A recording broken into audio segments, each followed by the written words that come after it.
The answer is yes and no. I personally do not use an Uchiko Ball because I clean the swords a lot. If you don't clean your swords much, you can traditionally use one. You have these kits here that you can buy on Amazon, and I'll put a link below. Be careful, some of these are really cheaply made and the oil isn't great, and even the Uchiko Ball is not very good. This is the Uchiko Ball here, and I will clean this sword with it just to show you how.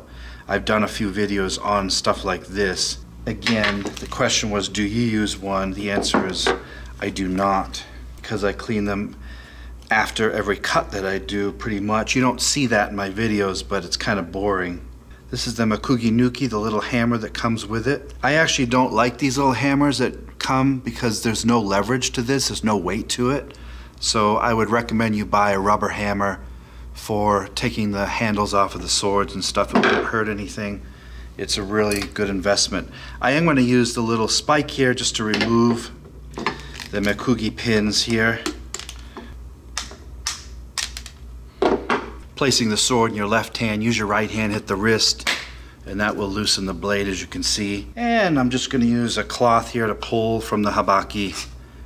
That's what the habaki is good for, the collar. As you can see, I'm going to disassemble this. Take the seppa and the super guard off. Keep the order of the way that they went on. You can use a soft cloth here or some paper towel. This sword blade is still quite clean and it's very sharp, handmade.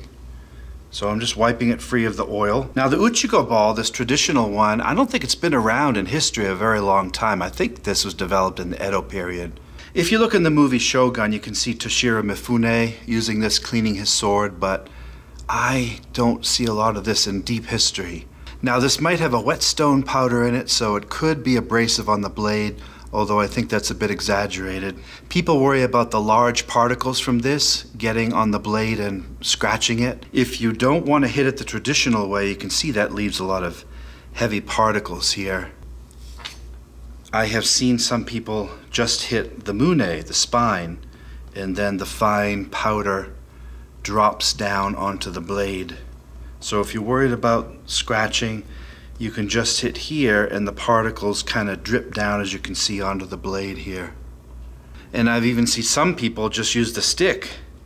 See, I'm just hitting the stick here and the particles are falling onto the blade. Now again, I've cleaned thousands of times and I've never had this style ever mark the blade in an abusive manner, but you can't always trust what's in these. If you're not using your blades and you store them for a long time, you can do this Uchiko Ball method and it works fine. If you're going to do tameshigiri and you're cutting on wet targets, wipe the blade literally after every second or third cut.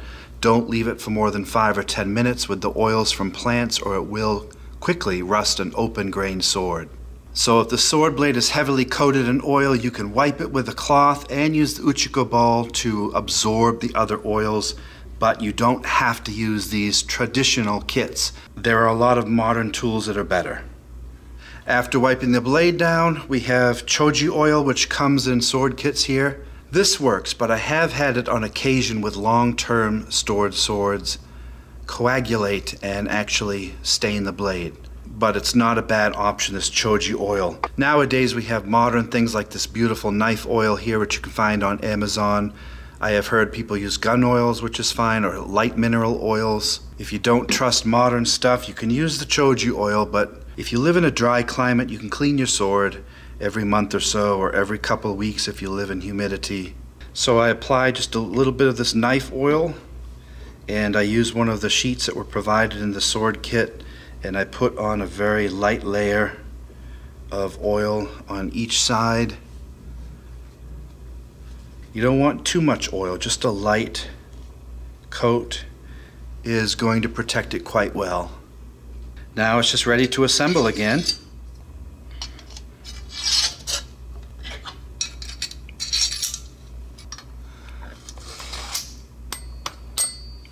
Putting these Makugi pins back in. Some swords have one hole, some have two. Don't worry if you happen to break one of these pegs. Often these kits will have extras in there They're not hard to find. And then you can just whittle it down to the size that you need so it has a taper to it.